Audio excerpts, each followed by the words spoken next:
So ayan, ngayong araw ay magpainom kami ng mga vitamins sa biik na ni mama.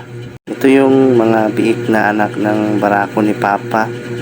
So ayan, napakaliksi, pero kailangan pa rin talagang bigyan ng vitamins.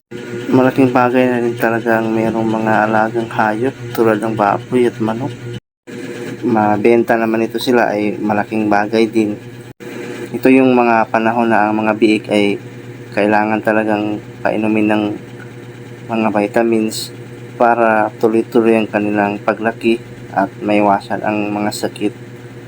So ayan, yung kanyang nanay ay nasabid sa lubid, kaya tinatanggal na lang ni papa para makakain siya ng maayos. Yung ibang mga biik ay tapos na naming na painom ng mga vitamins, kaso hindi na lang namin na video. So ito yung panghuli na napakaliksi. Ayan, nahirapan sila, kailangan silang dalawa ni mama papa maghawak kasi napakaliksi.